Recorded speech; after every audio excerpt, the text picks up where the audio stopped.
probably like the 70s, and he was sort of like a counterculture politician, and really gained a lot of attention for some. So he's a trained attorney, and but he got very political, and he's responsible for instance, for like seatbelts in cars, and he gained a lot of attention. I mean, there was at times where his popularity was compared to that of the Beatles, because just like from a political perspective, and he had such a following, and he had this group of people that called themselves the Nader's Raiders, and they'd go to Washington, and he pretty much was responsible for, the big one was seatbelts in cars being a law. But then also, I believe he was responsible for a lot of emission standards and like air quality laws that were enacted, and then also food safety and all the regulations that the FDA imposes as far as not the FDA whatever regulates quality of food to make sure you know what's in the product that you're buying. I think it is the FDA, no? FDA. Yeah, I guess. Well, that's Food and Drug Administration. Yeah, exactly. I always think of FDA with, drugs, pharmaceuticals. Right. Yeah. But it's also food. So he does sound like a cool guy, and you interviewed him? But then he actually ran for president as the candidate for the Green Party, and he was the one who, in the 2000 election, was essentially blamed for President Bush winning and Al Gore losing, because most people who vote for the Green Party candidate would have otherwise voted for the Democrat. Yeah. And so this was after 8 years of Clinton, and then it was Al Gore, the Democratic candidate, George W. Bush, and Ralph Nader.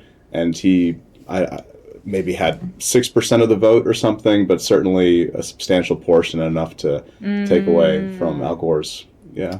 How intricate. So, but he actually ran again he was the Green Party candidate in 2008 is when I interviewed him. He came to Vermont for like a political rally, and we were able to, it was when I had my public access show on Vermont Public Television, and we were able to secure just a 10-minute little interview with him, afterwards. So he didn't come on the live show. It was the one interview actually throughout that whole year of doing that show that I had pre-recorded, and we actually got to edit a little bit. So, but it was fun talking to him, and I still have the clip on YouTube. I'll show it to you sometime. Yeah, 10 minutes.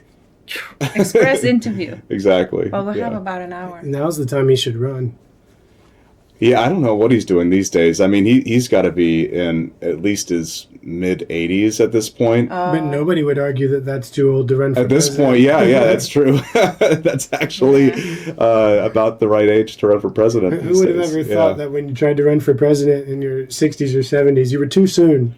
Right, you should have waited. Yeah, oh my goodness. So people really need you. I can't believe it. You just look at, there's so many, such a variety of levels of physical fitness and various decades of life. I mean, in my line of work, I see people in their mid-50s who look like they are in their mid-70s, just because of, combination of genetics and what they've done in their life and how they've abused their bodies and choices they've made. And then there are people in their 80s who are spry, but I don't know that I've ever really met an 80-year-old who's spry enough to run the country, and that's really concerning. Yeah, I don't want to run the country, and I'm in my 40s, and I don't think I have either the sufficient experience nor the stamina. Yeah. Like both things you need from opposite sides of the spectrum. Mm-hmm. Are we recording? We are. Okay, you want to start officially? Yeah. Okay. Yeah. You want to introduce our guest? I do. So our guest is our friend Marek. Now. Yeah. Doctor. Right, doctor. But I have totally blanked on now what you just told us. Your last name is Marek Hirsch. It's tough because we've known each other in an entirely social, friendly, party, having fun type of relationship, and we don't know much about each other's professional lives. So, with the exception of once or twice, maybe you've actually seen me wear scrubs, and that's typically what I'm wearing when have the professional hat on. Yeah, but even as a director, you wear scrubs. I like to wear scrubs, because People know you're in I it. hate wearing ties, and you have a great excuse to wear pajamas professionally when you're a doctor. So They do look very comfy. Oh, it's great. Yeah, and it's the same thing every time. It's one of those decisions you don't have to make in the morning. Just black scrubs. That's it. Out the door. So Dr. Marek Hirsch is the director of psychology.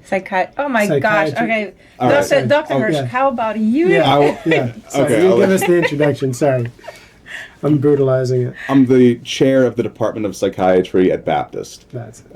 Baptist Healthcare System. So this is, Baptist here in Northeast Florida. There's many Baptist hospitals, around Florida, but like here in Jacksonville, we have the Baptist Healthcare System, largest healthcare system in Northeast Florida. It's 5 hospitals. So you've got the main campus at downtown. Then you've got Baptist South, Baptist Nassau, Baptist Beaches, and then recently opened Baptist Clay. So those are all, fully functioning hospitals of various sizes, and then we also have freestanding ERs. So at the airport and at the town center, over in Oakleaf, and there's a couple more coming online. So it's an expanding healthcare system, and it seems like every time they put up a new ER somewhere, like Clay, for instance, used to just be an ER, and then they built a whole hospital around it. So that's kind of the trend, is like see. They're like, that's actually helping what people. The demand is, in a certain area with an ER, and then we could actually use a whole hospital here. Yeah. So I'm sure there's plans in the works for those other locations as well. Doesn't Baptist regularly advertise specialty services as well, like maternity and things like this? It seems like I recall billboards where they were promoting this. Yeah. So actually, there's been some renovations in the works for the maternity ward, which is nice already. My wife gave birth to my 3rd son there last May, and so she was admitted there for, I think, 3 nights. Best review ever. The restaurant that the chef eats at is the one you want to go to, so that's... the review of the Baptist food? Well, no, the maternity ward. If that's where you, I understand. Yeah, to have your child, gotcha. That's the best okay. Yeah, review you're possible. using an analogy, or a metaphor. It was. You're also kind of limited by what your insurance is going to cover, right? So when you're employed by Baptist, which I am, and then their healthcare plan forces you to be in network with their doctors and in their hospital, if you don't want to pay an arm and a leg out of pocket, you're going to go have your baby there. The other doctors will spank you and your baby. Right. So when I worked at Memorial Hospital for 4 years, we had 2 kids at Memorial Hospital. Okay. And then I started working at Baptist, and this one was born at Baptist. So you're a hospital loyalist. I'm just loyal to, I guess, to the insurance company by force. and you're there so you can keep it. I don't want to pay like the out of network fees. It's like both hospital systems are entirely competent and capable of taking care of a woman giving birth. So there's probably some benefit though that they've got to look you in the eye the next day. Yeah, that's true. Actually, yeah. So the first time, this was a great 24 hours. So for the first kid, and my wife had C-sections, so I hope she doesn't mind me, giving information about her medical, history. But in any case, so do you have a waiver? No, she won't mind. So she went into labor on a Saturday night, and it was a week that I was working, and I used to do a lot of electroconvulsive therapy. So I don't do it anymore at Baptist, but when I was at Memorial, electroconvulsive therapy is essentially, it's electroshock therapy. That's how people know it. It's used to treat a variety of mental health conditions, and I developed the program at Memorial back in 2018, and practiced there for 4 years, and treated many patients. I do about 10 patients a day, 3 days a week. And but always early in the morning. So in order to get the space, because it does involve anesthesia, so you need anesthesiologists and need a large space to line up 10 patients who you're going to anesthetize, electrocute. They need to recover, after they have a seizure, that kind of thing. And so we ended up in the hospital on a Sunday morning when she was in labor. She tried to have the baby without a C-section. We ended up. And the nurse anesthetist who was on call for 24 hours beginning Sunday morning was a guy who also I did ECT with, so I knew him well. And so he did her epidural Sunday morning. We were with him, all day Sunday as she was trying to, finish with the labor and have the baby. But then we ended up having to do a C-section that Sunday night. and he was the nurse anesthetist, CRNA, doing the C-section. So, did the epidural for my wife in the morning, was with us in the afternoon, ended up doing the C-section with her that night. And then the next morning was Monday morning, and I had 10 patients to perform ECT. And so he and I did 10 ECTs together while my wife was recovering. Wow. So it was a really fun 24 hours for us. That is definitely what I would call a real shocker. It was a real shocker, yeah. I mean, of course, people were like, are you going to take some time off? I said, well, we didn't know she was going to go into labor that day, and I'm here in the hospital anyway, so I might as well go do that. I got some electrons that need to meet some people. Yeah, while she and the baby are asleep, I'll go work for an hour. So how long does this last, that therapy? The ECT, electroconvulsive therapy. So it's what we use for treatment-resistant depression. There are a variety of treatments that are considered for treatment-resistant depression. ECT is one of them. It's been around since the 40s. So it was with increasing amounts of consent, right? And so it's right. I mean, it was definitely more barbaric, I would say, even. I mean, and everyone's seen those videos of One Flew Over the Cuckoo's Nest, which essentially tanked the ECT industry for about a decade. It is a very effective treatment, but you definitely have this challenge, I think, of the public. There's a public stigma. It's even used frequently in jokes and humor. And Right. Yeah, but I mean, it's literally, I mean, as psychiatrists, we refer to it as the gold standard of treatment for depression because it is that effective. Wow. Like any psychotropic medication that's developed, when we compare its efficacy, it's like how effective is this new medication compared to electroconvulsive therapy, and just nothing for depression specifically. For depression specifically, what about schizophrenia? You can use ECT to treat schizophrenia. It's not nearly as effective. It's more effective for mood components, for highs and lows associated with schizophrenia, which we actually would then call schizoaffective disorder as far as the true psychiatric diagnostic term that implies schizophrenia has more to do with disorganized thoughts and delusions and hallucinations. Those symptoms don't really abate with ECT, but if someone also has highs and lows associated with that at least can improve. So they're not like delusional and manic or delusional and depressed. They can at least just be kind of that is baseline really delusional. Wild. Just the idea, the deeper maybe meaning philosophically to the idea that when your brain is out of whack in a way that we don't to this day fully understand, that shocking it will reset it, will put it back to what it should be doing to a greater degree. It's very much a reset. I mean, that's, each of these pharmaceutical agents that we use are, somewhat selective, to varying degrees depending on which one, as far as how they're modulating neurotransmitters. So some focus more on serotonin, some more on norepinephrine, some more on dopamine, some more on glutamate, some more on histamines, for instance, but they all are, a little more selective, whereas ECT, it's just like opening a floodgate, like all the neurotransmitters and just, the brain then trying to kind of re-regulate and essentially reset itself. And it is effective. Memory, short-term or long-term? Does it have any impact on memory? It does. So that's the number one side effect or potential side effect with electroconvulsive therapy. And so it's something that we try to mitigate. So again, back in like the 40s, 50s, 60s, way back when they were doing it without even anesthesia. They weren't putting people to sleep and you have a bite block in, and that kind of thing. So now at least people are under anesthesia and we paralyze them. So you're not actually, so when you're anesthetized, we give them a paralytic. So then actually when you stimulate the brain has the seizure, but your external muscles aren't actually going to contract in a convulsive grand mal seizure type of way. We put a tourniquet around the big toe to avoid the paralytic from being circulated to the big toe. So that should be the only appendage that we see like actually moving. So we can tell there is a physical seizure going on. We'll see their little big toe convulse. And it's not a perfect science. I mean, sometimes you don't give quite enough and you see a little twitching or a little movement or whatever. But I mean, it's not, no one's breaking bones and Right, breaking yeah. You teeth have much more because control over the juice nowadays, also than what you see on TV with these Yeah. 2-dial system. And I Yeah. imagine you've got a lot more fine tuning going on. well, yeah, on some of the more sophisticated machines, there's maybe 4 dials now, but we're up to 4 dials. well, yeah, no, but the ones with the 1 dial still, yeah, it's all like automatically calibrated, and yes, the technology is much more sophisticated.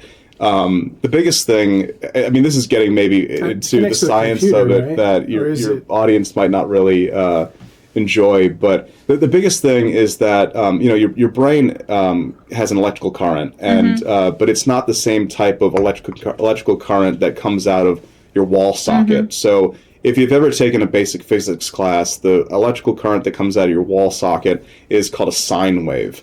And as far as the electrons like oscillating back and forth and creating a frequency.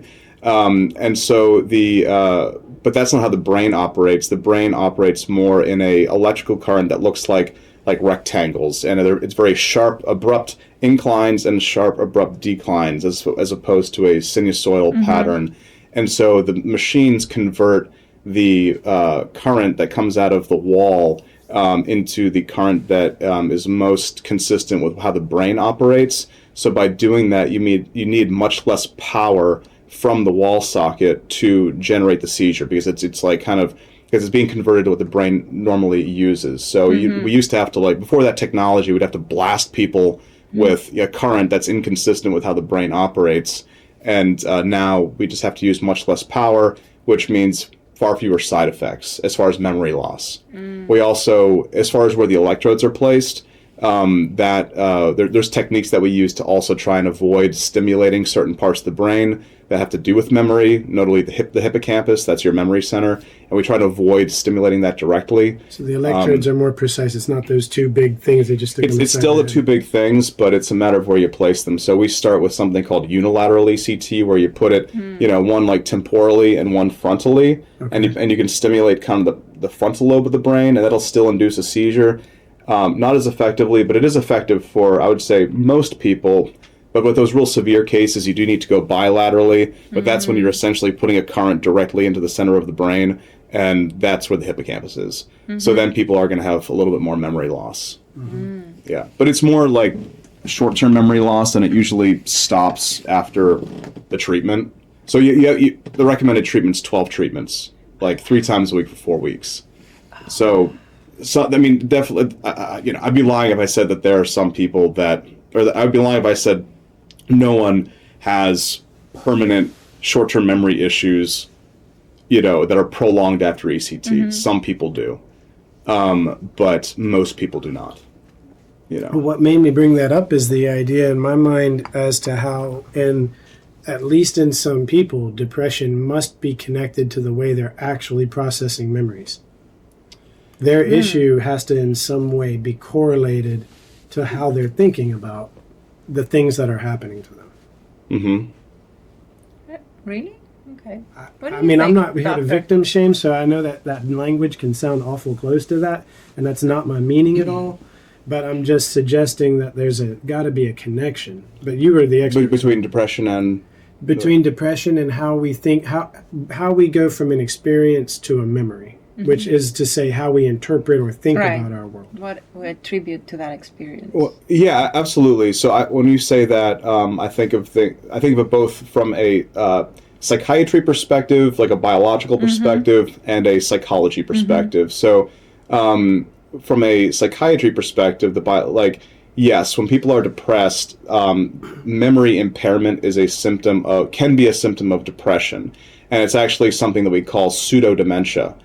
Meaning that it's usually in older folks, but something that appears like someone's having memory issues, but it's really just a symptom of depression. And if you fix the depression, the memory issue goes away. From the psychology perspective, kind of address what you're saying.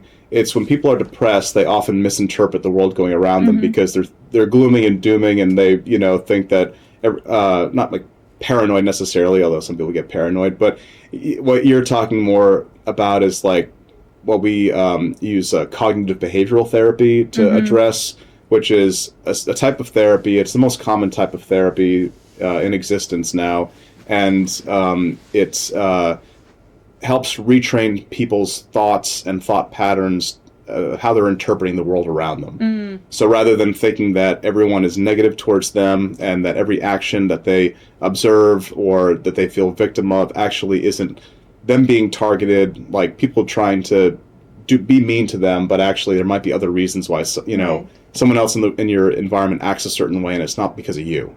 But people who are depressed feel that way, But it still feels like the chemistry comes first. Right.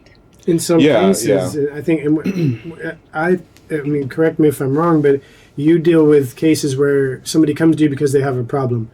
So you're not dealing in a lot of cases where somebody has a slight issue, or you're often dealing with people who have pretty serious issues, and as such, I think that a chemical approach, a neurochemical approach, is an important tool and a common one because you need abrupt change. But I think for the common person who doesn't yet have symptoms impacting their life, subtle tools are what's needed. 100%. Yeah. But I don't think you go to a psychiatrist if you have like subtle nuances. No, you watch podcasts. You can watch podcasts, you can do yoga, you can go talk to a priest, you can do a lot of things that I tell people to do, but some before electroshock therapy or after? No, what you're describing, I agree with you 100%. You're describing the spectrum of individuals experiencing medical issues. I mean, this is true in mental health the way it is in any other, name a diagnosis, you're going to have a spectrum of severity and acuity, right? So some people are pre-diabetic, they've got a hemoglobin A1C of 6.2, which is borderline, and then you've got people with an A1C of 12 and they're in diabetic ketoacidosis, every other week and hospitalized and in the ICU and having seizures, right? And it's like same technical diagnosis, but different severity. You name it with congestive heart failure, COPD. I mean, you're going to have a spectrum. It's the same thing in mental health. I mean, on the inpatient unit, there are folks who are so profoundly depressed that they're catatonic and in an ICU because they haven't eaten or drank in a long time. And, I've brought the ECT machine to the intensive care unit and shocked people there daily to try and help them. That's kind of one end of the spectrum as far as psychiatry. And then at my private clinic, Metropolitan Behavioral Services, which I'd mentioned to you earlier, we have folks who come in who need like a little sprinkling of Prozac and some psychotherapy, and they've never been hospitalized, and that's what will help them. So it depends on the person. Now, I think the most complicated area in that spectrum is probably when somebody needs help but doesn't accept it. The most common example of that is in Florida, America, in the United States, I think, is under the Baker Act, when usually a family or a person close by has somebody involuntarily committed. Can you tell me a little bit about that, or what people might consider or need to think about if they or a loved one is experiencing, if they have a loved one that they're concerned about needing psychological health services, but they are at a dangerous point and won't accept help? Absolutely. So many people in Florida are familiar with the Baker Act, which is what our involuntary commitment law is called in Florida. It's Florida specific, but every state has their own version of an involuntary psychiatric commitment. It's not a federal law that, they do vary state to state as far as the amount of time that someone's committed for, whether weekends count as part of that 72 hours, holidays, that kind of thing. I mean, I did my training at Harvard in Massachusetts for my psychiatry residency, and up there it's also a 72-hour commitment, but weekends and holidays don't count. So if you get, and up there we called it a Section 52 or a pink paper because it's always on pink paper. If you got pink papered on a Friday of before Memorial Day, you're pretty much going to be locked up for like 5 days, because the long weekend doesn't count. It's always. I just thought that was a bit crazy because crazy people aren't keeping track of this stuff. They just are stuck there more. I don't think you should also call people. Okay, I probably shouldn't call it. Okay, but not offended by it. It's Okay, thanks. There's plenty of people who are crazy. Yeah. Yeah, I guess I feel Yeah. like I can use that word because I feel like I am, but I realize that might not Well, be Crazy. as well. Yeah, I feel like because I call myself crazy, I'm free to call others crazy, but I think I'm Gnarls myself. Barkley said it best, right? yeah. Which that's you can when you edit this, you can play a little Gnarls Barkley. Oh, we don't even I edit think it. I'm crazy. So- Yeah. So, but in any case, it is an important issue. It's something that I spend a lot of my time dealing with because clinically over at Baptist, I am predominantly in the emergency department. So I cover the 8 ERs and see all the behavioral health patients who come in, many of whom come in on a Baker Act, either initiated by JSO, Jacksonville Sheriff's Office. We occasionally get them that are initiated by a judge. Those are called ex partes. So essentially, that's when if you're a family member and you are because in order to Baker Act someone, you need to be either a law enforcement officer or a physician, or there's a psychiatric nurse practitioner with a certain amount of experience, or a licensed clinical social worker with a certain amount of experience. So those are the only individuals in society who can actually initiate a Baker Act. So you can't, if you were concerned about a family member that you really thought was going to harm themselves and they wouldn't come in for treatment and you didn't know what to do, and you're taking the firearms out of the house and you're locking up all the medications and et cetera. The line you said, right, is if they're going to harm themselves or others, right? Yeah, so you could, call, or the others, right? But so you could call JSO and explain the situation, but the problem is, if they come over and that person is sitting calmly there and saying, I have no intention of killing myself, I don't know what you're talking about, and you have no proof. I mean, in this day and age, many people get Baker Acted because a family member will show a JSO officer, a Facebook message or a text message that says, I've been having thoughts of killing myself and this is my plan. Or, this is frequently happening, actually, with social media. People... I don't know, it's a cry for help, a cry for attention. It's incredible the number of people who end up under a Baker Act in the emergency department because of a post that they made on social media or a text that they sent, often while intoxicated. Someone gets drunk, they send a message, They think they're going to get a reaction out of this other person. Yeah, and then they pass out on the couch, and the next thing they know, they're being woken up by a JSO officer who's broken into their house, because... So not a good tactic for somebody to use who's trying to get back with their ex when they get drunk. Correct. Yeah, exactly. I see this all the time.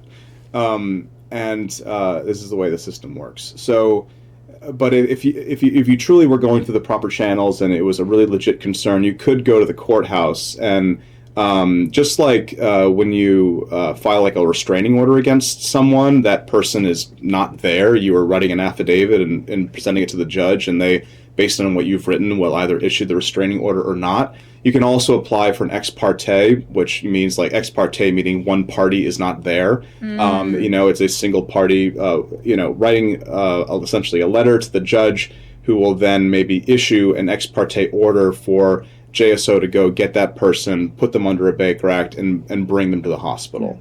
So that's the only mechanism that a person without some kind of medical license could initiate that. That being said, the vast majority of Baker Acts are complete nonsense that just clog up the system, the healthcare system, and are a huge waste of your tax money, unfortunately. I mean, So in other the words, vast do the majority. hard work and get the person help. Don't call the police because they're not there to help you.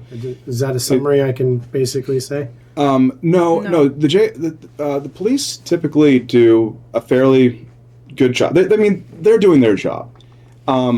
It's the folks who come in so frequently and manipulate the system because they are homeless, they have no money, they have no food, and they come in and they say, I want to kill myself, and an ER doctor puts them under a Baker Act, which means they're at least going to get a night off the streets and in the hospital. Not being attacked they're going to get started beef with somebody. Right. They're going to get some turkey sandwiches. And often, unless you have like a psychiatrist in that hospital who is willing to lift that Baker Act and discharge them, they're going to, end up getting admitted. They will end up in the hospital for days, and, you guys are going to pay for it.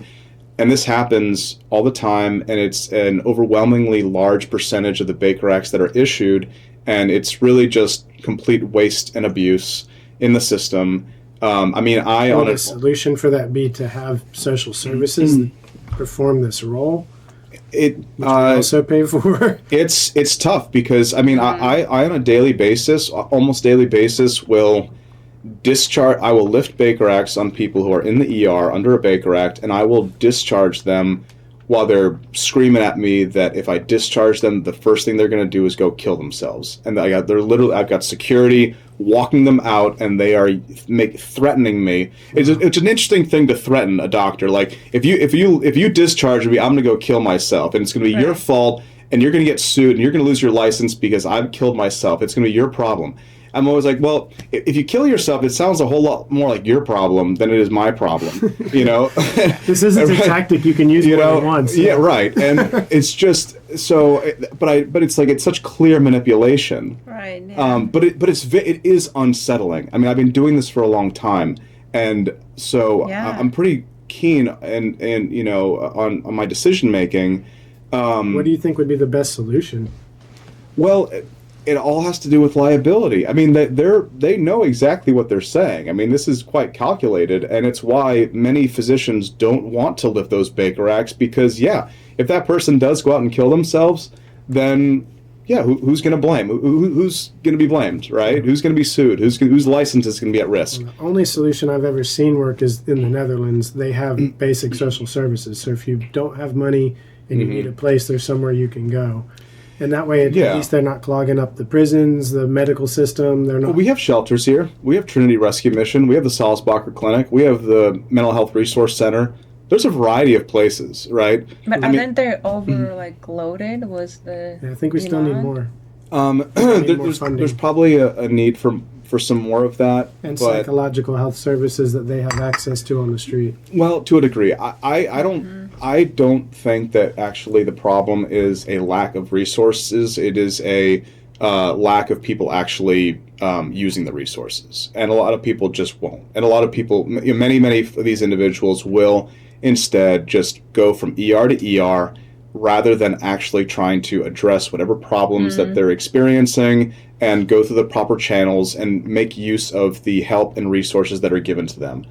And it's when I see that, and it's wonderful now that we have, increasingly more advanced electronic medical record systems where we can see their records from other hospitals. We used to be blind to all this, but now I can see their records from Shands. I can see their records even sometimes from Mayo. I can't see them from HCA hospitals. They're not on the same system yet, but I can see St. Vincent's records sometimes. But to be able to share those records, and you see, okay, you were at Shands literally 16 hours ago doing the same thing, and they discharged you. Now you're here.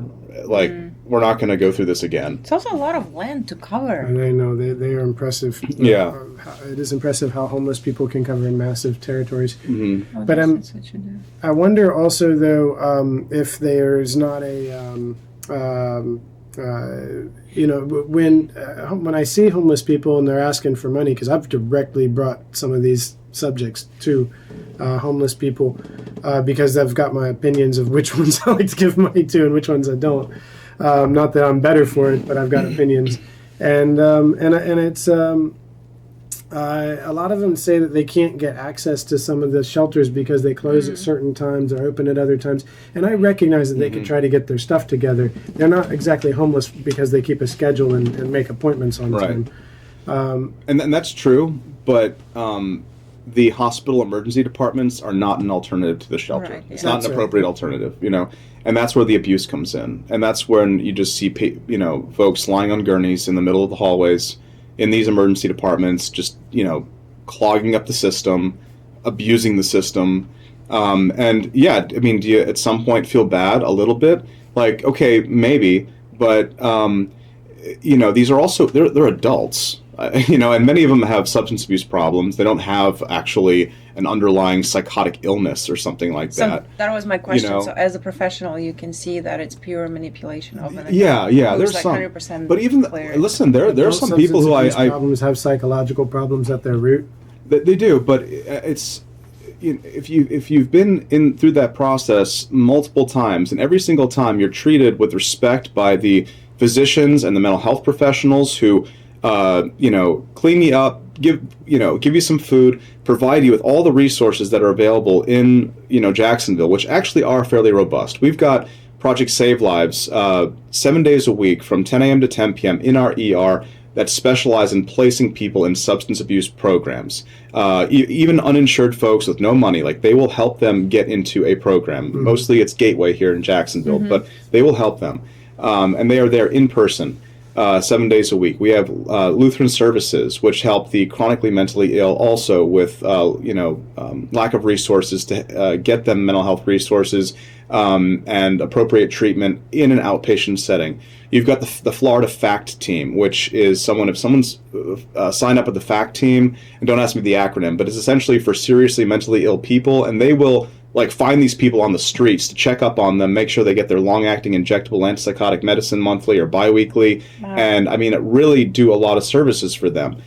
You've got the Mental Health Resource Center, which is totally for unfunded people. You've got Salzbacher, which is grant-run. Dr. Colleen Bell, she's the director over there. She's a psychiatrist, does a wonderful job, taking care of this population, and both as an outpatient. They have a residential program. You've got the Salvation Army. Mm-hmm. There are an abundance of resources, but there are a lot of people who just keep shooting themselves in the foot. And it's like, how many times are we going to go through this? Right, we've given you all these opportunities 5 times in the last 12 months, and you keep then going out and smoking meth and then coming back in here thinking we're just going to do it all over for you again, and then even for the folks that are chronically, maybe truly do have an underlying psychotic disorder, I'm not going to, admitting them to the inpatient unit under a Baker Act 12 times a year is just, again, doing the same thing over and over with no different result. Right.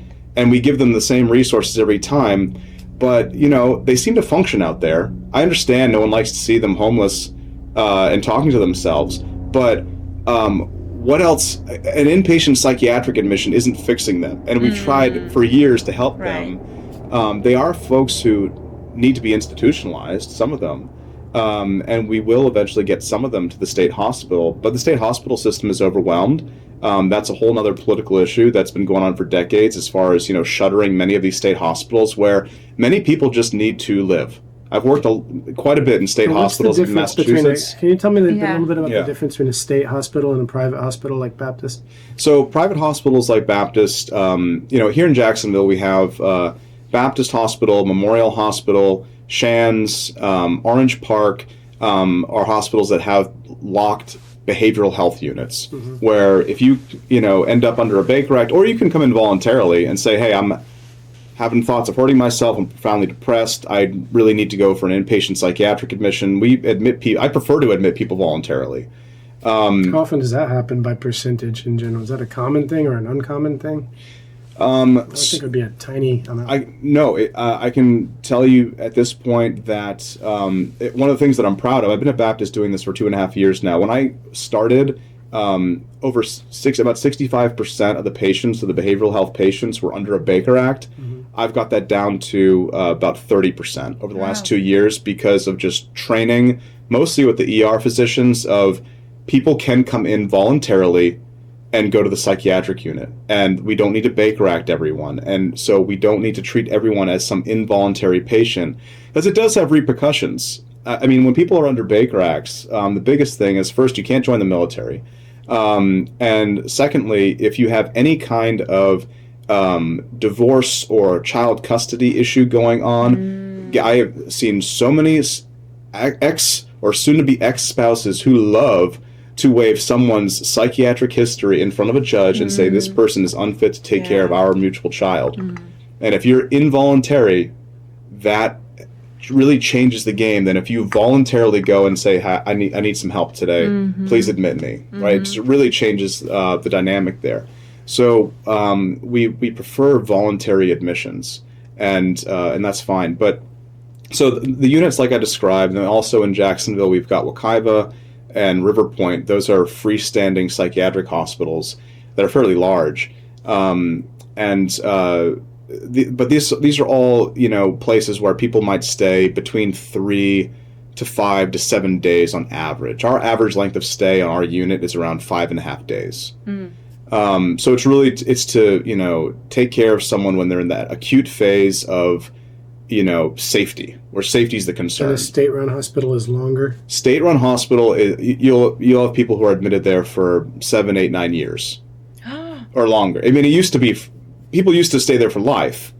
But then it was really during President Kennedy's tenure that they tried to sort of like decentralize and and close the state hospitals and reintegrate this population of mentally ill individuals into community settings. And that was the idea, that rather than essentially housing all of them in state institutions, that we would have like community facilities that would be able to accommodate them and try and integrate them more into the fabric of everyday society, rather than kind of shuttering them in a state-run facility like that. Is there a huge disparity in the aesthetic, and is this an attempt to mitigate some of that, inevitably different institutional look that you get with a state-run institution, to kind of make it seem that it was a completely unrealistic, starry-eyed thought that some politicians had and ended up passing and enacting, who had, from as far as I can tell, zero information about what the reality of mental health care is like. I'm sure there were psychiatrists at the time. I mean, I wasn't alive in the 60s, so I don't know exactly, what kind of efforts were being made. All I know is that, as I mentioned earlier, I've spent quite a bit of time treating patients in state hospitals in Massachusetts, and there are many, many people who absolutely can never be discharged. There's no way they're ever going to be able to take care of themselves and be in the community. And they are treated very nicely at these state hospitals. They have many opportunities to be outside. Many of them are on amazing pieces of property where they used to have farms and all kinds of, outdoor kind of like almost like, occupational therapy for people. I mean, you need to do something if you're going to be there for the rest of your life. I mean, they would really treat them quite well. But now there's this idea that we're always working towards discharge. Even though someone's been here for 7 years, we're still working towards discharging them. I can't tell you how many people I've seen in the ER who were discharged from one of the Florida state hospitals after being there for 7, 8, 9 years, and literally within a month, they're in my ER, and we're admitting them to the inpatient unit. And that's kind of reasonable, because it's like really they're ready for discharge. They've been there for 9 years, and you fix them up so well. They have trouble adapting, and then you stuck them in a totally different environment, and now you're just going to throw them out in the world to adapt. Yeah. I don't think, and I know that there's a process. I'm aware of that. I know it's not night and day, but I think it's a person that inherently has a problem with this, and now they have to deal with exactly that issue. And you understand how much more expensive it is. At least if someone's stably admitted to a state hospital, it's like, there's an expense to the taxpayer of caring for that individual. Fine. It is considerably more expensive to have that individual now constantly admitted. It's the most expensive thing is to have someone coming into an emergency room and going through the admission process onto a psych unit. And by the way, to then get them readmitted to the state hospital is usually around a 6-month process. So now a place like Baptist, might have this individual on the unit, and we recognize they need to go to the state hospital, but the state hospital says, great, maybe we can take them in 4 months or something. There's a waiting list and a whole legal process you have to go through. So the expense of the legal process also. And in the meantime, in fairness to Baptist or Memorial or Orange Park, wherever this individual ends up, whatever insurance they have is not going to pay for them to stay there for 4 months, because the insurance companies pay for acute stabilization. Okay, this person is having another psychotic episode. You brought them in, you got them back on their meds, and they seem stable. Are they saying they want to kill themselves? Are they attacking other people? Are they doing these kinds of acute things? No. Okay, then they should be discharged.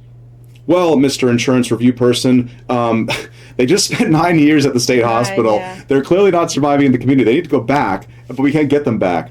What Aetna, Cigna, Blue Cross will say, well, that sounds like a whole lot like Baptist's problem, not our problem. Click. Yeah, I feel like I dealt with exactly that problem when just a few years ago, maybe 2 years ago, Alexandra and I we were the first responders up the road to a boy who was shot. The girl who shot him, I had seen her a week or so prior. I don't remember the exact amount of time, but not long before. And she was walking up and down the street, shouting obscenities at nobody, and just behaving in an extremely crazy is my term. It might not be the best. And she didn't. I mean, she I'm gonna have stutter didn't create an impression of being a threat. She was just, yeah. Well, she only wasn't a threat because she was by herself in the middle of the street. I wouldn't have wanted to be anywhere near her. I remember thinking wherever she goes inside of a house, I would feel bad for anybody else inside that house because that's going to be a difficult life. And I saw her again sometimes saying and acting crazy and twitching and walking up the street. But I thought, like, maybe I should do something. Should I intervene or what should I do? But she's not my family. She's not doing anything actively to anybody. So as far as I know, it's a complicated situation. But I have no role there. I can't insert myself, or I'm creating a problem. So and especially I'm a little bit sensitive of the fact that she's a black woman and I'm a white man in a society where that is always going to be a component of whatever interaction we have. So, but sure enough, I don't do anything to her being in the street, and she's gone after a while and in some house nearby, obviously, because I don't think she could drive. And short time later, she's shot a boy 3 times, and we're helping this boy, get to the emergency room. And of course, it runs through my mind, one, who gives a person like this a gun? How does she get a hold? She could steal it, I guess, or get it from somewhere. But and then finally, what services? What do we have to do for people like this? Because she wasn't comfortable. I don't think she's saying to herself, "Oh no, I'd rather run around crazy doing these sorts of things." I think she's somebody who doesn't have a lot of resources. A family member probably struggling just to take care of her, and she's probably going in and out of the system with services exactly like what you're talking about, with people saying, "Well, we need to release this girl. She's behaving today, so let's put her back out." Because otherwise you're paying a small fortune for her to be Baker acted I don't know how many times, sit in medical facilities and jails I don't know how many times. Because in my rough view, we don't have sufficient facilities for people like her or the amount of them that we have. Yeah, and there's a variety of things that might have been going on with her. I mean, of course, there's many drug-induced episodes that look like you're describing. I mean, people, methamphetamine is very popular. Crack, it can make people psychotic and manic and, behave this way. But yeah, then there are individuals who, without any drugs, naturally will have episodes like this. I'm guessing here, but I imagine she had a background of all of it. I think she probably grew up in it. Drugs, no drugs, it's going to be crazy town either way. Yeah.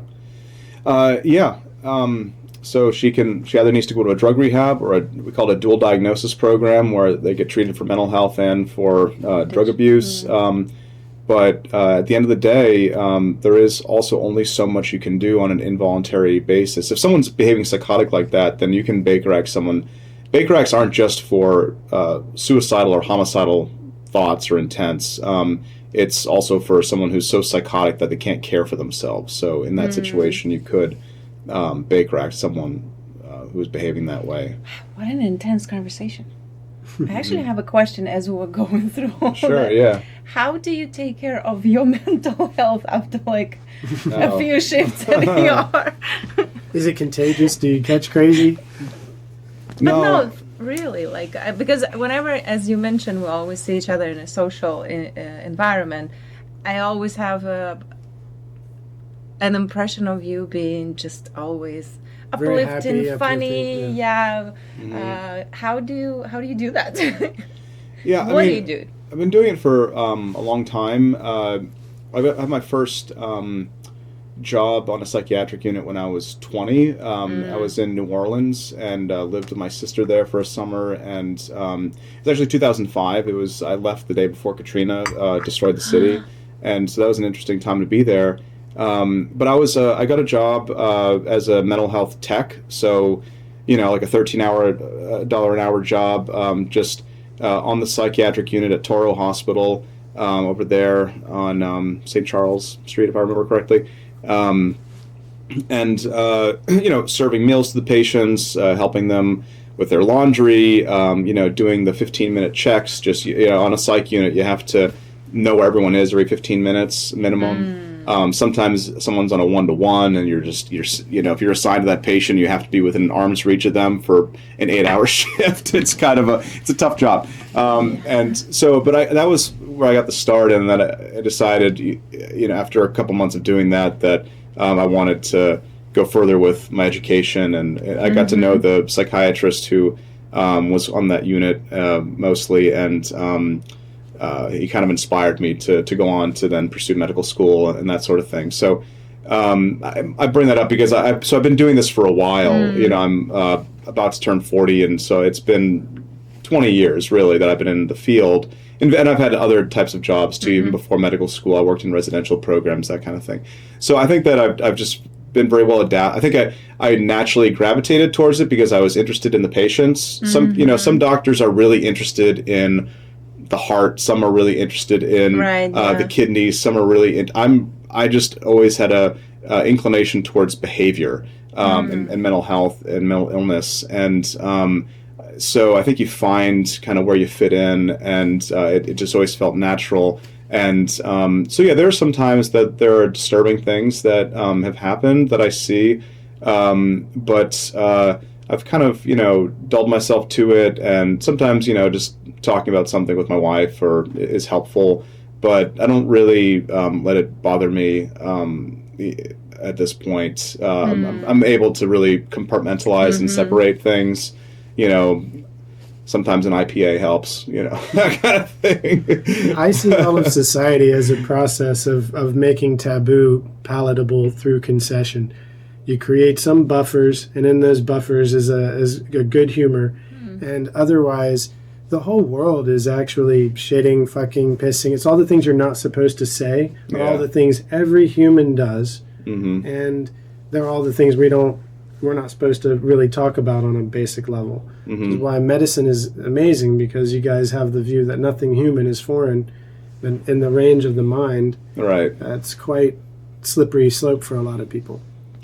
Yeah. It's and just like anything in life, things get normalized, right? I mean, me walking onto a behavioral health unit or into the ER is as normal as you walking into a yoga studio, or you walking into a virtual reality studio doing whatever it is that you do, and that kind of stuff. So it is I can't help but be entertained a little sadistically, I guess, when I when I end up admitting someone who has never been admitted to a behavioral health unit before, has never been on one, who is like a relatively high functioning, maybe like upper, demographic, upper middle class individual. We can hit it with a real glass onion scenario. And when the first like 15 minutes that they walk onto the behavioral health unit, and their eyes are like, like saucers, just so scared. It's like, must be like the first time someone walks into jail or something like that. But they get used to it fairly quickly, and it's not like it's a bad thing, but it's alarming, it's startling, it's a different environment, Yeah, I can imagine. It's not something that people are normally accustomed to,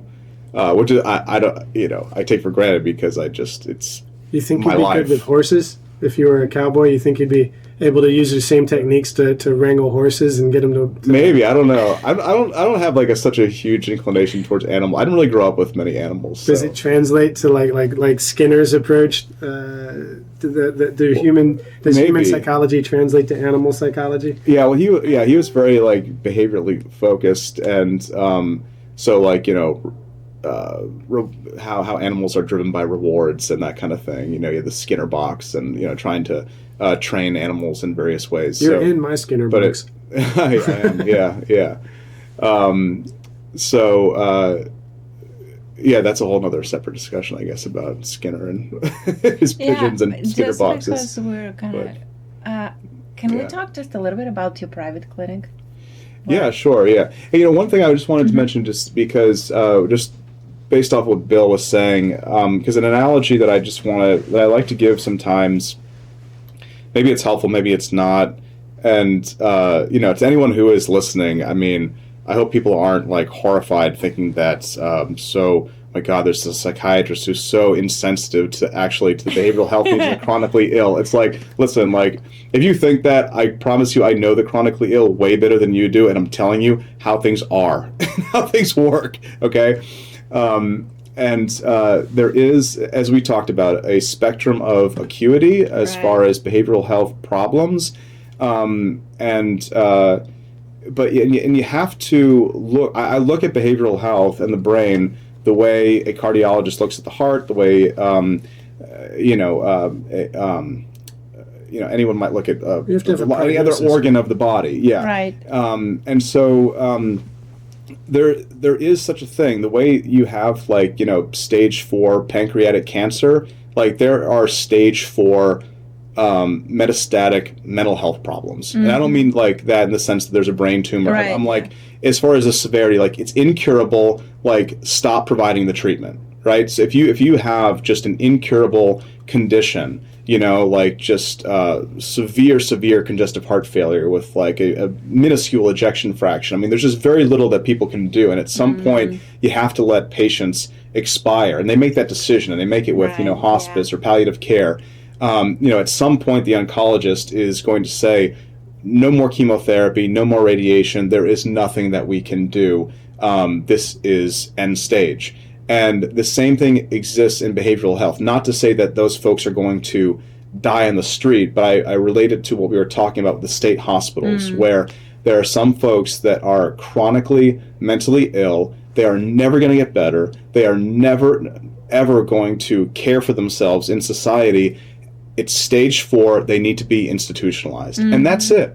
And they can live a very happy life there, They just need compassionate care. Yeah, I think it's almost somebody to care for them compassionately for the rest of their time. I think it's more inhumane to try and entertain the notion that they're going to be they don't want to be discharged. They don't want to. Yeah. It's not that you want to return them to the street. You just don't have, your facility is not tuned for that. It's not that you don't want them to be cared for compassionately. Right. You simply have to delineate the line where your institution can help and in what capacity. Right. Yeah. Versus. And also, I do think of things from an economic perspective. I mean, why are you going to continue to spend hundreds of thousands of dollars providing the latest oncology treatments to people who literally have no chance of benefiting from it? Why are we going to spend hundreds of thousands, millions of dollars, admitting, discharging, readmitting, discharging people just through the cycle of various emergency departments and psychiatric units? How much money are you going to spend doing that just because, society thinks, oh yeah, anyone at some point should be appropriate for discharge back in the community? No, keep them in the institution. That's where they actually really want to be. Well, Jacksonville has a good system relative to Florida, but as somebody who spent 7 years living in the Netherlands, I can say that I've absolutely experienced, and also in Germany, I've experienced systems that have done far better by establishing better minimum standards for their population and have a lot of money, a lot of tax money being allocated to social services to take care of those folks, because it is expensive, but it's less expensive to take care of them, understanding, like you said, who needs this type of treatment versus who needs compassionate care, who needs medicine, who needs counseling. And I find that they do a very effective job at that in many places around Europe, and that the Netherlands and Germany are a better example, and that's something we could look at. We have different whole economies. We can't clone what they're doing. Right. But I can say that we have a sufficient economy that I'd like to see us improve those minimum standards of care. Not at your facility. Your facility is not for setting the floor. Your facility is for treating people who have who want to put some of themselves and some resources into their own care. But we need to have, I think, plenty of other facilities that do have long-term compassionate care for people who, like you said, they're never going to be able to take care of themselves. Yeah, and those are admirable healthcare systems. They work quite differently. They're mostly socialized, government-run healthcare systems. But and one of the larger things is you don't have a litigious population. You don't have a society of people that are just salivating over the thought of maybe suing a doctor, right? So that's a big part of it as far as how doctors practice medicine. And in my field, whether we're admitting or discharging or doing whatever, allowing people to manipulate things, that's something that is not an issue that they have to contend with. So they probably don't have a population of people than just trying to milk a very expensive system, as opposed to those same individuals, being part of the fabric of the community resources that you're talking about. Yeah, because there's certainly issues where the Baker Act system is one that needs to be in place, but it shouldn't be abused. Yeah, but it's really hard. Yeah, it's something that I'm racking my brain constantly about, and it takes a lot of political will, and it's just to revise it. I don't know, but it's truly it does create an enormous amount of waste and abuse, and just because the vast majority of people, I mean, statistically, the vast majority of people who actually kill themselves, actually make a serious suicide attempt, and those are the people that it's trying to help, right? At the end of the day, that's who we're trying to help, are people who actually might kill themselves, not people who come into the ER saying, "Oh, I'm suicidal." The statement, "I'm suicidal," and this is one thing that I educate the ER staff about, "I'm suicidal" is not a statement of intention. "I'm suicidal" is a symptom of a addiction problem or a personality disorder. It is someone trying to be manipulative, and because people who actually try and kill themselves don't come into an ER saying, "I'm suicidal." They go ahead and try and kill themselves, and then they end up in an ICU. They don't come into the ER voluntarily saying that. I mean, with some degree of in between, there are people who are having some thoughts, but it's not all the time, and so I'm describing kind of two ends of the spectrum, but for the vast majority of people who actually complete suicide, it's a minuscule portion of them who have actually accessed any kind of mental health care at all in the previous 6 months. So if you look at, I mean, and this isn't a statistic that's fairly reliable, because you can look at people who actually committed suicide. We know they killed themselves. Did they access any kind of mental health care? Did they go to an ER? Did they go to a psychiatrist, a therapist, a social worker, anything in the last 6 months? And like 80% have not. So that's the vast majority. They're not. How do you access that? How are you going to know that they're trying to kill themselves in the first place? How do you know to reach out to them? Like, how do you know to Baker Act them? So now we're talking about 20% who've actually accessed some kind of mental health care. How many of those individuals are accessing mental health care by going into my ER? Cut that down to some kind of tiny percentage. That little tiny percentage is minuscule compared to the overwhelming majority of people who come into the ERs saying, "I'm suicidal." That's the problem.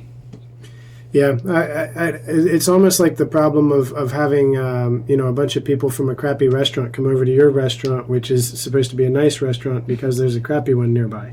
Are you hungry, Bill? You I am. I'm do we eat always?